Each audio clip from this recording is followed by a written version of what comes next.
Iya, baik. Assalamualaikum warahmatullahi wabarakatuh. Saya ucapkan selamat kepada seluruh peserta Festival Teater Pelajar dan Mahasiswa Nasional, khususnya untuk tanggai lomba pantomim yang telah berupaya betul untuk menyajikan karya yang terbaik di depan kamera, yang kemudian disajikan di depan dewan juri. Ada 20 peserta ya, yang mengikuti pelaksanaan Festival Teater Pelajar dan Mahasiswa Nasional tangkai lomba pantomim ini. Tapi ada satu yang kemudian mengundurkan diri, jadi total ada 19 peserta. Saya mengamati betul satu persatu pantomimer atau siswa Bapak Ibu pelatih di dalam menampilkan cerita-cerita ataupun bentuk-bentuk pantomim dengan pengembangan-pengembangan yang telah dilakukan. Kalau kita melihat dari unsur dasar pantomimnya ya, kita mulai melihat dari unsur dasar atau spektrum dasar pantomim, bahwa pantomim ini kan seni yang serba ilusi begitu, yang diciptakan atau yang dihadirkan atau yang dihidupkan dengan tubuh dan ekspresi, dengan membawakan cerita yang disajikan begitu. Nah, bagaimana kemudian ilusi yang disajikan oleh seorang pemain pantomim ini nampak seperti real begitu, baik dari mata penonton ataupun si pantomimer sendiri yang merasakan atau yang memainkan. Ketika seorang pantomimer itu belum merasakan bahwa dia ini sedang melakukan aktivitas A, dia ini sedang melakukan adegan A, maka kemudian penonton juga akan merasakan itu begitu. Misalnya satu aktivitas duduk saja misalnya, ketika si aktor itu atau pantomimer itu tidak yakin dengan dirinya bahwa dia sedang melakukan duduk itu, maka penonton juga bisa menangkap bahwa ada ketidakyakinan, ada ketidaksiapan seorang pantomimer di dalam melakukan aktivitas tertentu. Nah, ini butuh sebuah keyakinan yang kuat seorang pantomimer itu di dalam melakukan aktivitas-aktivitas atau adegan-adegan yang kaitannya dengan spektrum dasarnya pantomim. Nah, itu kaitannya dengan tubuh dan ekspresi. Bagaimana kemudian tubuh itu bisa menerjemahkan ya benda yang ilusi tadi, kursi ya. Yang kursi itu memberikan arahan atau memberikan bentuk bahwa si pantomimer ini sedang melakukan aktivitas duduk di kursi. Maka kemudian harus kita pahami bentuknya, bentuk kursinya, cara duduknya, kemudian posisi duduknya, macam-macam ya. Dan kesemuanya itu butuh keyakinan yang pertama, kemudian power yang ketiga adalah kekuatan bentuknya ini yang dimulai dari tubuh dan ekspresinya, bagaimana pengejauhan tahan tubuhnya bisa pas posisinya, atau powernya bisa mewakili bentuk cara duduk di kursi yang ada sandarannya misalnya. Nah, ini tekanan-tekanan atau power atau tekanan-tekanan tertentu sehingga nampak bahwa dia sedang duduk di kursi. Nah, itu jadi basic dasar pantomimnya. Basic dasar pantomimnya ini perlu diasah, perlu diolah, perlu distimulus dengan yang namanya imajinasi. Karena pantomim selain seni yang serba ilusi juga seni yang sangat imajinatif begitu. Bagaimana kemudian seorang pantomimer bisa duduk tanpa adanya kursi? Maka itu juga membutuhkan imajinasi yang kuat. Bagaimana bentuk kursinya, kemudian duduknya, dan aktivitas-aktivitas yang lain dengan kursi itu saja. Ya, dari kursi itu saja bisa dikembangkan menjadi macam-macam, tidak hanya duduk saja. Bisa marah, Ya, dengan kursi itu bisa merasa seperti menanti seseorang di kursi itu. Nah, ada aktivitas-aktivitas yang hadir di situ atau yang lahir di situ. Itu dari tubuh dan ekspresi.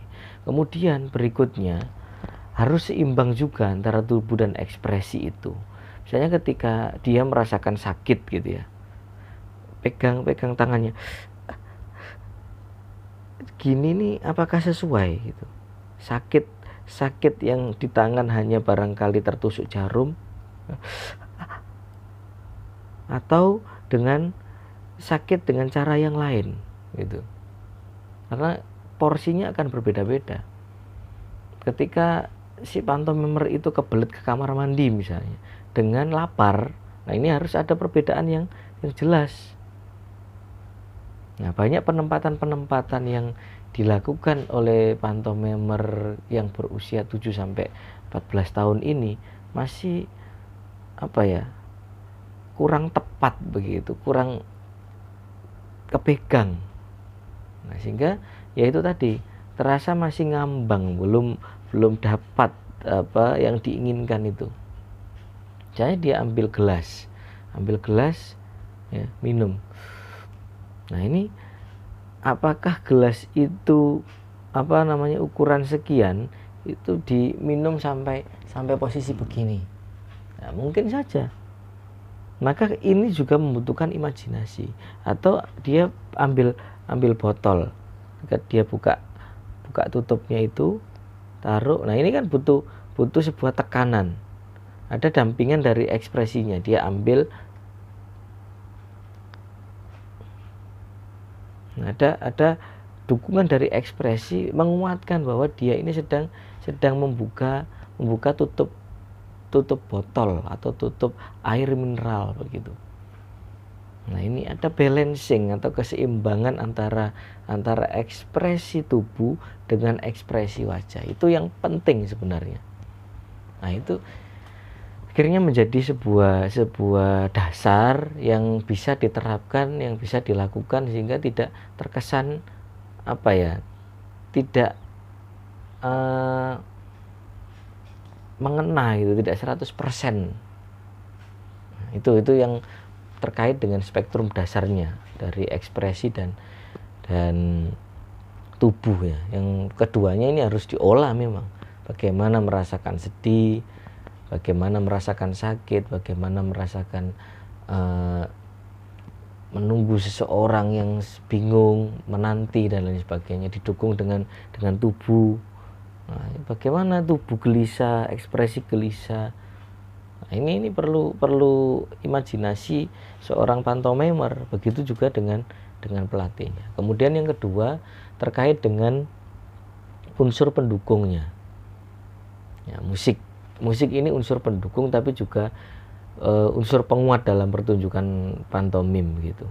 Bagaimana seorang pantomimer ketika membuka pintu akan didukung dengan musik efek buka pintu, tutup lagi, buk, misalnya. Nah, itu dukungan itu semakin memperkuat objek yang dia mainkan atau benda yang dia mainkan atau aktivitas yang dimainkan oleh pantomimer. Nah, ada dua hal yang perlu kita perhatikan. Jadi ada musik ilustrasi, ada juga musik efek. Nah, ini juga perlu kita perhatikan. Nah, musik ilustrasi ini yang memberikan gambaran adegan ataupun suasana yang dimunculkan.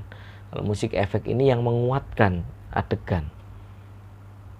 Nah, ini. Jadi misalnya dia sedang berlari misalnya, atau dia sedang naik kuda. Nah, naik kuda ini pasti didukung dengan musik efek suara kuda, kemudian ada hentakan kaki kuda. Nah, akhirnya dikuatkan dengan kekuatan tubuhnya si aktor ini atau pantomimer itu. Nah, atau ketika misalnya bersepeda, bentuk sepeda itu bermacam-macam. Jadi banyak di antara peserta kemarin yang melakukan kegiatan atau aktivitas bersepeda. Banyak bentuknya, kemudian banyak caranya untuk melakukan kegiatan bersepeda. Ada yang seperti tidak bersepeda, ada yang nampak seperti bersepeda. Nah, kenapa ya? Karena bermula dari yang saya sampaikan di depan tadi, keyakinannya, kemudian imajinasinya di dalam menuangkan ekspresi dan tubuhnya itu. Nah, ini jadi unsur pendukung ini juga penting, tapi juga bisa jadi menjadi membahayakan jika penerapannya tidak tepat. Ada yang suasananya tidak sesuai, ada yang volumenya terlalu tinggi, ada yang terlalu mendominasi musik itu. Nah, cerita ataupun isi daripada cerita di pantomim yang dibawakan itu perlu dipahami, perlu ditelaah betul-betul oleh seorang penata musiknya. Nah, sehingga tidak terpisah jalannya. Jadi musik lari kemana, pantomimnya lari kemana, supaya match, gaduk begitu, atau menyatu, unity. Nah, itu prinsip dasarnya di dalam sebuah bentuk musik gitu. Kemudian berikutnya, ya seimbang itu tadi, tidak kemudian terlalu tinggi, tidak tipikal musiknya berbeda dengan karakter pertunjukannya, dan musik efeknya terlalu mendominasi sehingga unsur auditifnya menggagalkan unsur visualnya. Nah, dasarnya pantomim ini kan, atau pantomim itu adalah seni audiovisual, maka harus nikmat didengarkan dan nikmat untuk dilihat. Nah, itu di situ. Kemudian yang berikutnya adalah cerita.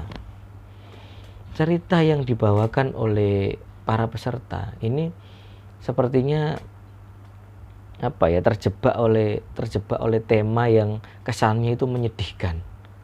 Padahal tema tentang COVID ini sangat memungkinkan dieksplorasi dengan sangat menyenangkan. Ya, tidak kemudian penderitaan yang dimunculkan begitu. Banyak sekali hal-hal yang memungkinkan untuk dikembangkan, ya. Sesuatu yang membahagiakan, misalnya berkebun, wisata, bercocok tanam, boleh. Sekarang itu kan era yang tidak normal. Nah, bagaimana berada pada era yang tidak normal ini dengan aktivitas yang dilakukan itu, dengan kegiatan wisata di era yang seperti ini bagaimana gitu ya. Dengan berkebun di era yang non normal ini bagaimana caranya. Nah, ini banyak hal yang perlu kita perhatikan jadinya, terkait dengan bagaimana membuat cerita itu yang sesuai dengan jalurnya. Kemudian cerita itu tidak hanya dimainkan dengan pengadeganan yang flat begitu, yang ceritanya itu mulus tanpa ada konflik, tanpa ada klimaks.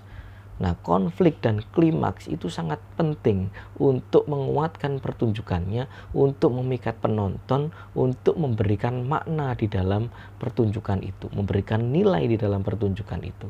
Pasti kalau ada konflik, ada klimaksnya atau struktur dramatik yang lengkap, maka kemudian pasti di dalamnya itu memuat nilai. Nah, itu nilai itu yang penting gitu. Dia masih banyak di antara para peserta itu ya hanya satu permukaan yang diambil dan cenderung datar begitu. Kurang dieksplorasi sehingga menemukan stilisasi atau variasi atau konflik-konflik yang bisa menguatkan ceritanya, menghidupkan pantomimernya atau pantomimis ya kalau di luar negeri bilang itu. Nah, kemudian yang terakhir adalah di kostum. Nah, kostum ini pun juga tidak harus yang hitam putih.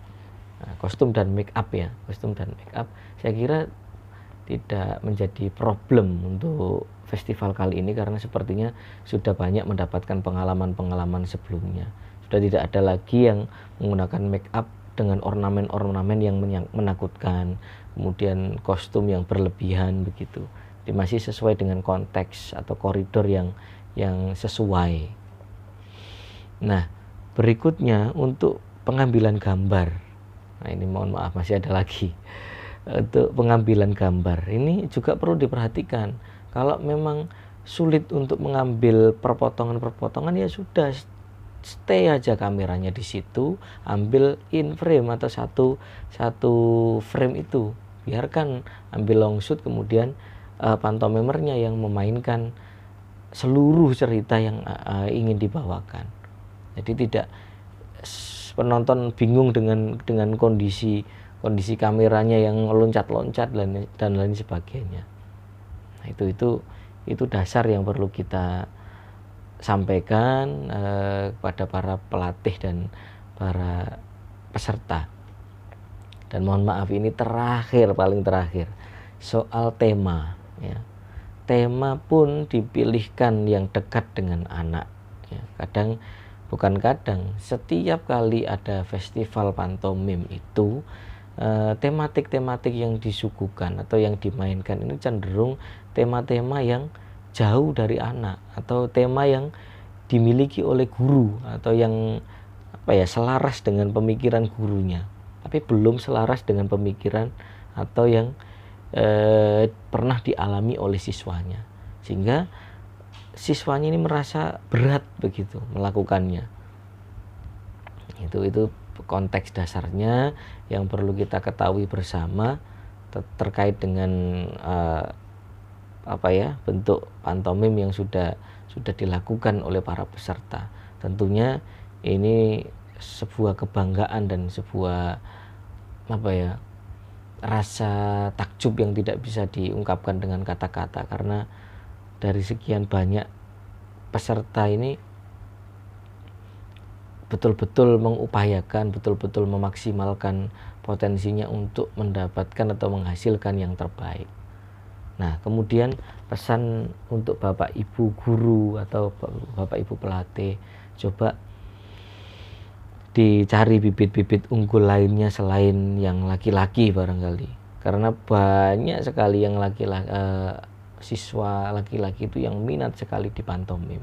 Nah, barangkali bisa dicarikan bibit unggul lainnya dari yang perempuan supaya lebih variatif, kemudian lebih bisa memberikan kasanah baru bagi dunia pantomim di Indonesia, dan harus berkelanjutan supaya hasilnya lebih maksimal. Saya kira itu, karena ya itu tadi, pantomim ini kan cikal gitu ya, cikal dari